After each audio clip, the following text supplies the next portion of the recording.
Welcome dear rockers, कैसे हैं आप सभी दोस्तों। आज हम जिस मूवी की कहानी आपको बताने जा रहे हैं उसका नाम है क्लीनर, जो कि 2007 में आई थी। एक बेहतरीन सस्पेंस थ्रिलर लेकर कहानी फोकस करती है एक रिटायर्ड पुलिस ऑफिसर टॉम पर, जो अब लाशों की क्लीनिंग का बिजनेस करता है। मतलब क्राइम स्पॉट पर जब पुलिस लाश की जांच कर लेती है तो उस जगह को साफ करने का काम टॉम का है। एक दिन की बात है, उसको एक आलीशान बंगले में एक ब्रूटल मर्डर के बाद खून और गंदगी साफ करने का ऑर्डर मिलता है। तो वो तो पूरी ईमानदारी से वहाँ का एक एक निशान मिटा देता है। पर कहानी में भयंकर ट्विस्ट तब आता है जब उसको ये एहसास होता है कि ये ऑर्डर जो था ये पुलिस ने नहीं बल्कि खुद खूनी ने दिया था, और उसने अनजाने में एक मर्डर के सारे सबूत हमेशा हमेशा के लिए मिटा दिए। और अब मर्डर का सारा इल्जाम उसी पर आने वाला है। आखिर किसने रचा ये शातिर जाल, और अब ये क्लीनर खुद को बेगुनाह कैसे साबित करेगा? आइए दोस्तों इस थ्रिलिंग सस्पेंसफुल मूवी में देखते हैं। तो कहानी की शुरुआत होती है टॉम से, जो हमें बताता है कि एक इंसान का मरना बहुत ही ज्यादा दर्द भरा होता है उसकी फैमिली के लिए, लेकिन यही एक बिजनेस भी है बाकियों के लिए। एक इंसान के मरने के बाद भी कई सारी बिजनेस अपॉर्चुनिटी खुलती हैं, और उसी तरह मैं भी काम करता हूँ। मेरा काम है, अगर कोई कहीं मर जाता है तो मैं पुलिस इन्वेस्टिगेशन के बाद उस जगह को क्लीन करता हूँ। जगह इतनी भयानक और घिनौनी होती है कि नए नए आए हुए इस काम में बंदों की तबीयत खराब हो जाती है। लेकिन मेरा क्या, मुझे तो 8 साल हो चुके हैं। पहले भी मैं पुलिस ऑफिसर हुआ करता था, लेकिन मैंने एक बंदे को टपका दिया, इसीलिए मेरी नौकरी चली गई पुलिस की नौकरी के दौरान भी मैं ऐसी हत्याओं को देखा हुआ आया था, इसीलिए मुझे ये काम करने की आदत है। मेरा काम एकदम नीट और क्लीन होता है, ऐसा कि मानो वहाँ कभी कुछ हत्या ही ना हुई हो। अब दोस्तों क्लीनिंग का काम करके टॉम वापस घर आता है, और यहाँ वो एक अजीब चीज नोटिस करता है। उसके दरवाजे पर नॉर्मल से ज्यादा लॉक्स लगे होते हैं ताकि घर बिल्कुल सेफ रहे। लेकिन ऐसा क्यों करता है टॉम, आगे पता चलेगा। इसके बाद हम टॉम की बेटी रोज से मिलते हैं। वो दोनों ही इस घर में रहते हैं दोस्तों, और क्योंकि टॉम की पत्नी इस दुनिया में नहीं है, इसीलिए दोनों को अकेले जिंदगी गुजारनी पड़ रही है। तो रोज टॉम से आज के दिन के बारे में पूछती है, कैसा गया दिन। टॉम कहता है, बेटा वही बोरिंग जैसा, कुछ खास नहीं गया। अगले दिन टॉम अपने ऑफिस आता है, और आज उसको एक और जगह क्लीनिंग का काम करना था।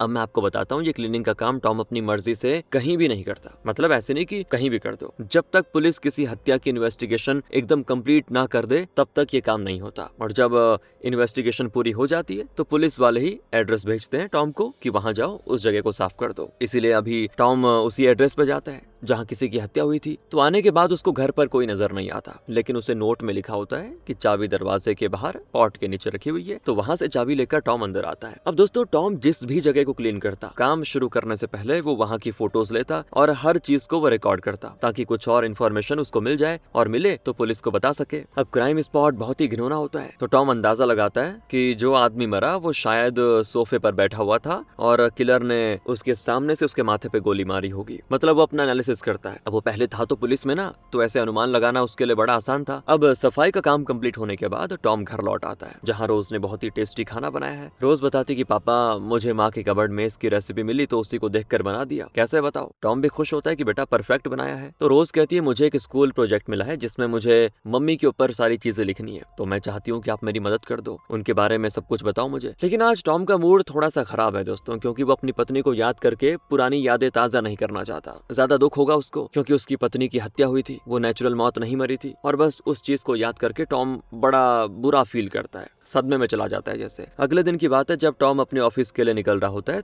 तब उसको याद आता है कि वो कल जिस जगह में सफाई करने गया था वहाँ की चाबी तो उसके पास ही रह गई। इसीलिए वो चाबी देने वापस जाता है। दरवाजे पर आने के बाद अन नाम की महिला दरवाजा खोलती है। टॉम कहता है, कल मैं सफाई का काम करने आया था तो चाबी वापस रखना भूल गया। और ये सुनकर अन बड़ी हैरान कि सफाई का काम, कौन सा काम, तुम क्या करने आए थे यहाँ पर, और किसने भेजा था तुम्हें? अब ये सुनकर टॉम समझ जाता है कि ओहो कुछ गड़बड़ी हो गई है। इसीलिए वो टॉपिक बदलते हुए कहता है कि ओह सॉरी, शायद मैं गलत रास्ते पर आ गया, मुझे कहीं और जाना चाहिए था, माफ करना। लेकिन अन अभी भी शॉक में होती है कि ये था कौन और कल करने आया क्या था मेरे घर पर। अब टॉम ऑफिस आकर वो एड्रेस वगैरह चेक करता है, और तब उसको पता चलता है कि वो एड्रेस उसको पुलिस वाले ने नहीं दिया था। ऊपर से 2 दिन से अन का पति जेम्स गायब है। इसका मतलब जिसकी हत्या हुई वो जेम्स ही होगा, और जिसने जेम्स को मारा है उसी ने नकली एड्रेस भेजा है टॉम को, ताकि वो क्राइम स्पॉट को क्लीन कर सके। और टॉम ने बिना पुलिस के इन्वेस्टिगेशन हुए एक क्राइम स्पॉट को साफ कर दिया। मतलब अब दिक्कत हो गई, सारा शक टॉम पे आ जाएगा कि आखिर पुलिस से पहले हत्या की लोकेशन उसे कैसे मिल गई और वो क्यों वहां पर गया। तो पैनिक में दोस्तों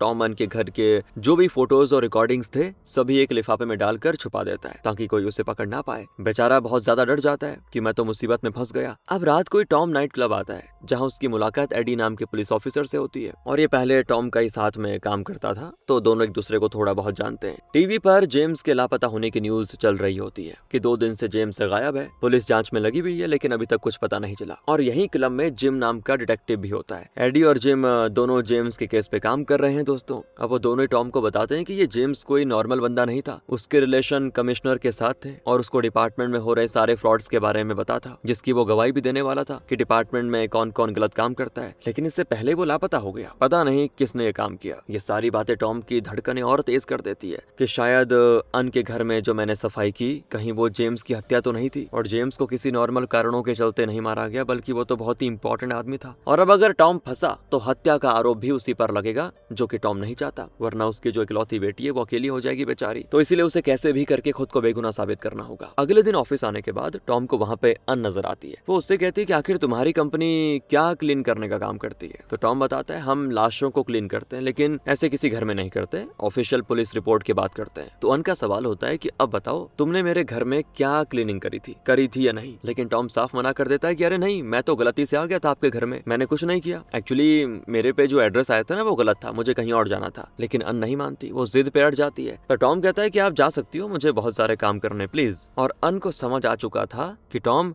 झूठ कह रहा है, लेकिन फिर भी वो चली जाती क्योंकि उसके पास कोई सबूत नहीं है। इसके बाद दोस्तों टॉम एक घर पे आता है जहाँ उसको क्लीनिंग का काम करना है। तब वहाँ पर आता है एडी और वो टॉम से कहता है कि तुम्हें पता है पुलिस वाले जेम्स के घर गए थे, उनको वहाँ पर किसी चीज के निशान नहीं मिले, लेकिन हाँ ये जरूर पता चला है कि घर को सफाई से क्लीन किया गया है, ठीक उसी तरह के केमिकल से जैसे तुम इस्तेमाल करते हो क्लीनिंग के लिए। ऊपर से नाइट क्लब में तुम जेम्स के केस के बारे में सुनते परेशान हो गए थे, इसीलिए मुझे ऐसा क्यों लग रहा है कि तुम्हारा जेम्स के लापता होने में कुछ ना कुछ बड़ा हाथ है। अब देखो मैं तुम्हारा दोस्त हूँ, तुम मुझे बता सकते हो। तो टॉम हिम्मत करके सब कुछ बता देता है कि यार मुझे एड्रेस मिला था जो बिल्कुल पुलिस डिपार्टमेंट का लग रहा था, उसमें मुझे जेम्स के घर को क्लीन करने को कहा गया था, मैंने सब कर दिया। लेकिन बाद में पता चला वो एड्रेस पुलिस ने नहीं बल्कि किलर ने खुद भेजा था और गलती से मैंने हत्या के सारे निशान मिटा दिए। बहुत ही ज्यादा डर गया था मैं यार, मैंने कुछ नहीं किया। अब ये सुनकर एडी बड़ा हैरान होता है, कहता है कि तुम हर क्लीनिंग करने से पहले सबूत और रिकॉर्डिंग रखते हो ना, वो कहाँ पे? तो टॉम बताता है मैंने सब छुपा दिया क्योंकि तुमने बताया ना कि इस केस में कमिश्नर भी मिला हुआ है, कहीं मैं बुरा ना फंस जाऊं, इसलिए मैंने वो रिकॉर्डिंग और फोटोज छुपा दिए। तो एडी कहता है कि देखो मुझे तुम्हारे ऊपर पूरा भरोसा है, तुम कोई भी गलत काम नहीं करोगे, लेकिन अब जरा संभल के रहना, जिसने भी तुम्हें फंसाया वो शायद तुम्हें जानता होगा, सारे सबूत अपने पास रखना, आगे जरूरत पड़ सकती है उसकी तुम्हें बेगुनाह साबित करने के लिए। एंड दोस्तों अब जब टॉम अपने घर पे आता है तो रोज उससे बड़ी ज्यादा नाराज होती है क्योंकि सारा का सारा दिन टॉम बाहर रहता था और रोज को अकेला रहना पड़ रहा था। ऊपर से माँ के ऊपर लिखने वाला प्रोजेक्ट भी कंप्लीट नहीं हो रहा था क्योंकि टॉम पुरानी यादें ताजा करने को भी तैयार नहीं था, इसलिए दोनों में थोड़ा हल्की फुल्की बहस हो जाती है। अब टॉम तो बड़ी टेंशन में है ही दोस्तों तब से जब से ये सीन हुआ है, और वही गुस्सा उसने रोज के ऊपर उतार दिया। इसके बाद वो उससे माफी भी मांगता है, लेकिन रोज अभी भी नाराज है। अगले दिन टॉम बड़ी टेंशन में वापस ऑफिस आता है, लेकिन परेशानी यहाँ भी उसका रास्ता ढूंढ लेती है। जिम ऑफिस में मौजूद था तो वो टॉम से कहता है कि देखो दोस्त, जेम्स के घर पर केमिकल्स मिले हैं क्लीनिंग वाले, तो हम यहाँ पर तुम्हारे केमिकल के सैंपल्स लेने आए हैं ताकि मैच करके देख सके कि उस घर की सफाई तुम्हारे वाले केमिकल से की गई कि नहीं। अब तुम्हें तो पता ही है किसी ने केमिकल से क्राइम स्पॉट को साफ कर दिया। ये सुनकर टॉम हिल जाता है, परेशान हो जाता है, लेकिन फिर भी कहता है ठीक है तुम सैंपल्स ले सकते हो। और टॉम इसीलिए इतना कॉन्फिडेंट था क्योंकि वो ये केमिकल खुद से स्पेशल नहीं बनाता, मतलब ये ऑलरेडी बाजार में मिल जाएंगे। तो यहाँ पे टॉम का फंसना मतलब इस तरीके से तो मुश्किल था, लेकिन फंस वो इस चीज से सकता था क्योंकि वो फोटोज और रिकॉर्डिंग ऑफिस में ही मौजूद थी। इसीलिए चुपके से टॉम वो सबूतों वाला लिफाफा जैकेट के पीछे छुपा देता है ताकि किसी और को ना मिले। लेकिन टॉम ये तो समझ चुका था कि सभी का शक घूम फिर के मेरे ऊपर ही आ रहा है, तो अगर मुझे अपनी बेगुनाही साबित करनी है तो जल्दी से जल्दी करनी होगी, वरना बहुत देर हो जाएगी। अगले दिन टॉम और एडी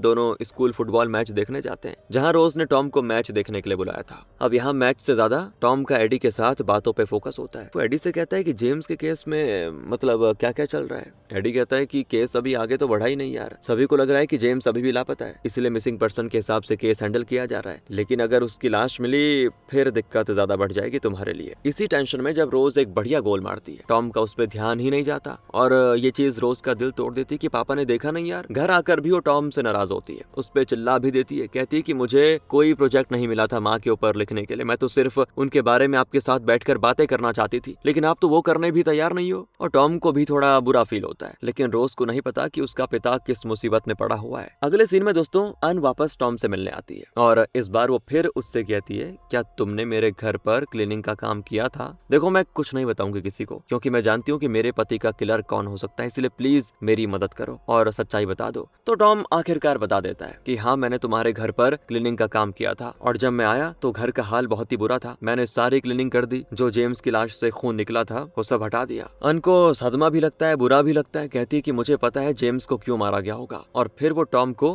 अपने घर पर लेकर आती है और यहाँ लाने के बाद वो टॉम को दोस्तों एक सीक्रेट जर्नल दिखाती है जो कि असल में जेम्स की थी, और उसमें जेम्स ने हर करप्ट पुलिस ऑफिसर्स के बैच नंबर को लिखा होता है। टॉम समझ जाता है कि जेम्स यही बैच नंबर कोर्ट में जाकर दिखाने वाला था, लेकिन ये बात सामने ना आए इससे पहले किसी ने उसकी हत्या कर दी। लेकिन कौन हो सकता है वो, ये पता लगाना बहुत ही जरूरी था फिलहाल तो टॉम के लिए। अब टॉम के दिमाग में ये चीज आती है कि जरूर कोई पुलिस डिपार्टमेंट का ही होगा, तभी तो उसने ओरिजिनल फॉर्म पर एड्रेस लिख कर दिया था कि जाओ वहाँ क्लीनिंग करनी है। लेकिन वो कौन सा पुलिस वाला था ये वो नहीं जानता। अब उस जर्नल में दोस्तों एक और चीज थी कि वहाँ टॉम का भी बैच नंबर था। मतलब कभी ना कभी टॉम ने रिश्वत या कोई गलत काम किया होगा जब वो पुलिस ऑफिसर था उस समय, और कहीं ये जेम्स टॉम के खिलाफ ही गवाही तो नहीं देने वाला था और फिर उसी चक्कर में टॉम ने उसको मार दिया। ऐसा हो सकता है दोस्तों, आपको क्या लगता है? अब टॉम एडी से मिलकर उसको भी जर्नल के बारे में बताता है, क्योंकि जर्नल में एडी का भी नाम था। ये देखकर एडी परेशान हो जाता है, कहता है कि इसको जला दो, कोई नहीं फंसेगा फिर, क्योंकि अगर ये किसी को मिला तो फिर सारा शक तुम्हारे ऊपर ही आएगा कि अपने आप को बचाने के लिए तुमने जेम्स को मार डाला, और बाकी ऑफिसर्स भी फंसेंगे और फिर बाद में वो तुम्हारी जान के दुश्मन हो जाएंगे। इसीलिए दोस्ती के नाते कह रहा हूँ, इसको सामने मत आने दो। तो टॉम बड़ा परेशान कि यार अब क्या करूं। तो दोस्तों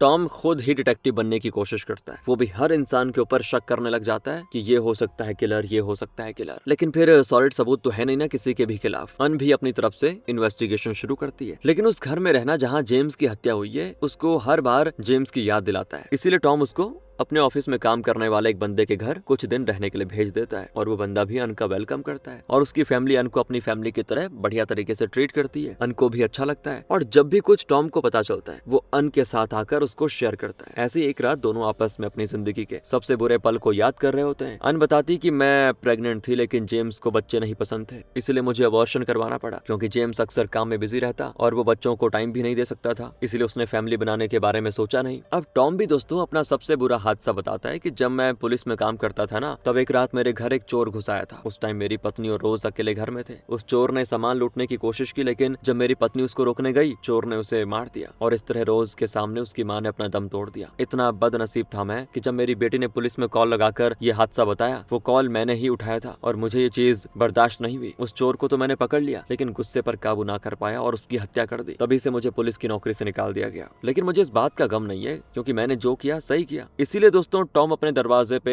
इतने ज्यादा लॉक्स लगा के रखता है ताकि वो हादसा दोबारा ना हो जाए, और यही वजह है कि रोज हमेशा देरी से आने पर उसको चिल्लाती है कि तुम आज जल्दी क्यों नहीं आए, ये क्यों नहीं किया, वगैरह वगैरह। अब अगले दिन अन टॉम को बताती है पुलिस को एक लाश मिली है, और उनको लगता है कि वो जेम्स की है। उसे आइडेंटिफाई करने के लिए बुलाया गया है, तो टॉम भी उसके साथ जाता है। अब यहाँ पर आने के बाद जिस डॉक्टर ने लाश एग्जामिन की थी उसके हिसाब से तो वो जेम्स की है, क्योंकि वो एग्जामिनर जेम्स का पुराना दोस्त हुआ करता था। वो कैजुअल बातों के दौरान टॉम को एक ऐसी चीज बताता है जो इस केस के लिए काफी इंपॉर्टेंट होती है। वो टॉम से कहता है कि जेम्स को पता है बच्चे बड़े पसंद थे, लेकिन यार अफसोस वो कभी बाप नहीं बन पाया, और देखो ना बिना बच्चे के मर गया। टॉम का दिमाग खराब है सुनकर कि अभी तो अन ने मुझे बताया कि मेरा अबॉर्शन हुआ और जेम्स को बच्चे पसंद नहीं थे, तो वो प्रेग्नेंट कैसे हुई? मतलब या तो अन का कोई सीक्रेट बॉयफ्रेंड है जिसने उसे प्रेग्नेंट किया, और हो सकता है उसी बॉयफ्रेंड ने जेम्स को मारा हो। तब तक अन उस लाश को आइडेंटिफाई करके कह देती है हाँ ये जेम्स की लाश है, मर चुका है वो। इसके बाद टॉम अपनी थियरी एडी को आकर बताता है कि कोई तो अन का बॉयफ्रेंड है जिसने जेम्स को मारा। अब उस बॉयफ्रेंड का पता चल जाए तो मैं इस केस को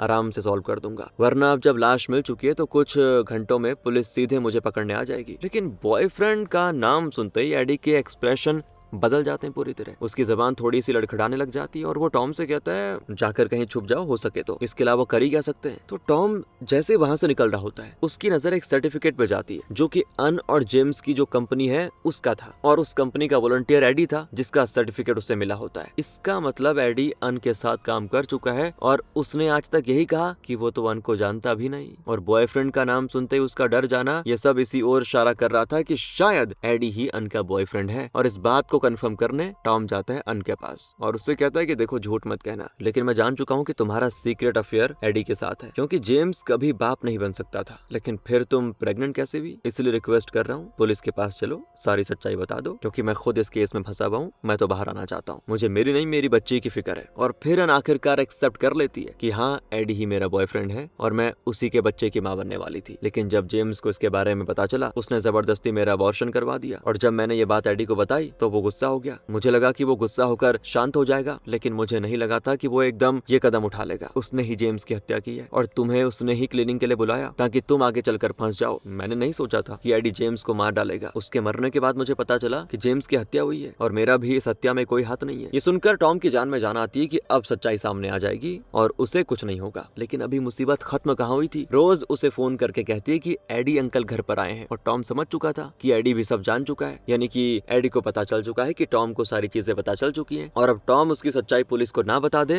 वो इसलिए रोज को नुकसान पहुंचाएगा। तो टॉम जल्दी से घर आता है। एडी उससे कहता है कि वाह भाई, आज भी पुलिस वाला दिमाग लगाते हो, सच्चाई आखिरकार जान ली तुमने, लेकिन अब तुम नहीं बचोगे क्योंकि तुम ही वो इंसान हो जो मुझे जेल पहुंचा सकते हो। पर टॉम कहता है कि तुम्हें क्या लगा मैं इतना बेवकूफ हूँ, मैंने आने से पहले जिम को सारी बातें बता दी थी। और तभी घर के बाहर पुलिस सायरन की आवाज गूंजती है। एडी तो डर जाता है कि शायद अब मैं नहीं बचूंगा, लेकिन वो टॉम से कहता है कि मैं मरूंगा लेकिन तुमको भी साथ लेकर मरूंगा, देखता हूँ तुम्हें कौन बचाता है। और वो जैसे अपनी गन से टॉम को शूट करने वाला होता है, एक गोली सीधे आकर एडी को लग जाती है, वो मारा जाता है। ये गोली चलाई है रोज ने, जो कि टॉम की पुलिस गन से चलाई होती है। उस गन को सालों से टॉम ने संभाल के रखा हुआ था और रोज ने भी अपनी माँ को मरता हुआ देखा था। वो नहीं चाहती थी कि अब वो अपने पिता को भी इसी तरह मरता हुआ देखे, इसलिए उसने एडी की हत्या कर दी। फिर टॉम रोज को गले लगाकर उसको संभालता है। पुलिस आती है और केस बंद हो जाता है क्योंकि अपराधी मारा गया। और रही बात उस जनरल की, तो टॉम ने पहले ही जिम से बात कर ली थी कि मैं वो जनरल तुम्हें दूंगा, लेकिन मेरी जो गलती पास्ट में हो चुकी है उसके लिए मुझे माफ करना, मेरा नाम सामने मत लाना। टॉम ने कभी कोई रिश्वत ली होगी, लेकिन उसने जेम्स का केस सॉल्व कर दिया तो उसका नाम रिश्वत के केस में नहीं आता और अब टॉम रोज के साथ फिर से सुकून भरी जिंदगी जिएगा। इसी सीन के साथ दोस्तों ये कहानी खत्म हो जाती है। किस किस को लगा था कि अन और एडी अपराधी निकलेंगे? मुझे नहीं लगता किसी को लगा होगा। अगर आपको अच्छी लगी हो मूवी तो लाइक करें, शेयर करें। मिलते हैं आपसे अगली वीडियो में। ध्यान रखिए अपना। Thanks for watching.